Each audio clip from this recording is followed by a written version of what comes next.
Romains chapitre 14.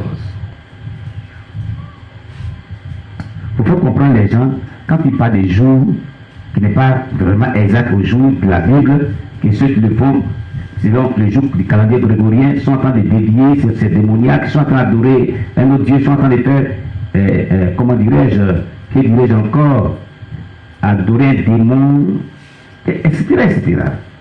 Écoutez, vraiment, c'est...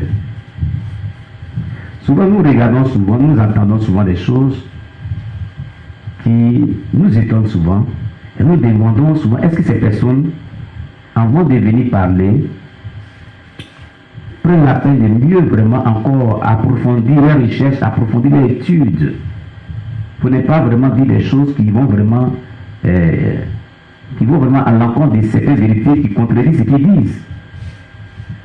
C'est vrai que le diable, comme je l'ai dit, dans l'évolution de l'histoire de l'Église, la Pâque a été vraiment écorchée, les démons ont été accrochés à la vraie Pâque chrétienne par des pratiques païennes qui ont été introduites, comme nous le savons dans l'histoire de l'Église.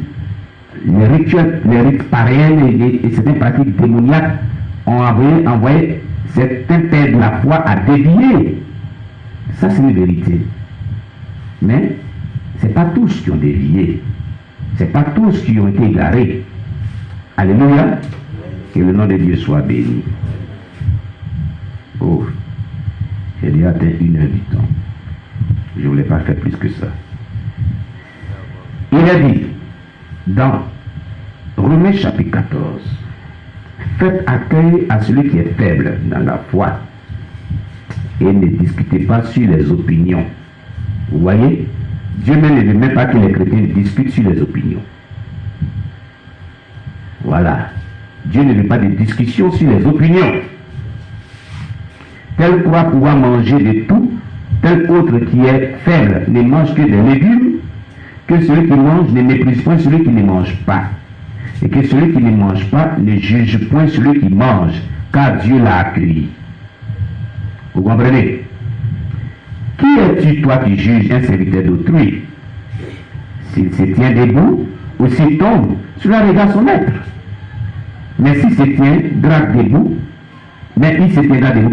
quand le Seigneur a le pouvoir de l'affermir, quelle fait une distinction entre les jours? Le verset 5, surtout le verset 5, qui nous concerne. Dans ce contexte de Pâques, dans ce contexte de toutes les fêtes, dites chrétiennes ou même païennes, écoutez très bien, je vais bien préciser les choses. Dans le verset 5, il dit, quelle fait une distinction entre les jours? Tel autre les estime tous égaux, que chacun ait en son esprit une pleine conviction dans ce qu'il fait, c'est ce que ça veut dire. J'explique. L'année compte 365 jours. On peut se lever un jour selon l'inspiration divine de Dieu pour dire, par exemple, le premier dimanche du mois de mai, on aura une agapée. Tout le peuple, on va vraiment avoir une agapée autour de la parole de Dieu, on va s'édifier et on va manger un repas commun. Alléluia. Dans les 365 jours, on a distingué un jour, on l'a mis à part pour cela. Quand on fait ce genre de choses, ce n'est pas péché, hein? Ça ne connaît pas en enfer. Regardez une chose pareille. Mais c'est ce que la Bible dit.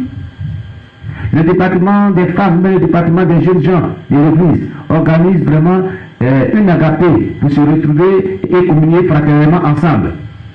Autour de la parole de Dieu, autour d'un thème, ils invitent les païens pour assister, après se prennent un repas ensemble. Ils célèbrent vraiment le Seigneur par les louanges et dans les adorations, et puis après, ils se séparent. Ils ont distingué parmi les 365 jours, un jour qu'ils ont mis à part pour faire cet événement. Ce n'est pas un péché, hein? Ce n'est pas un péché. Voyez-vous cela? Maintenant, si des personnes, dans les 365 jours, distinguent un jour pour célébrer la Pâque à l'honneur du Seigneur ressuscité, on dit que c'est un péché. Que ça conduit en enfer. Comment comprendre des choses pareilles? Comment comprendre des choses pareilles? Voilà la Bible.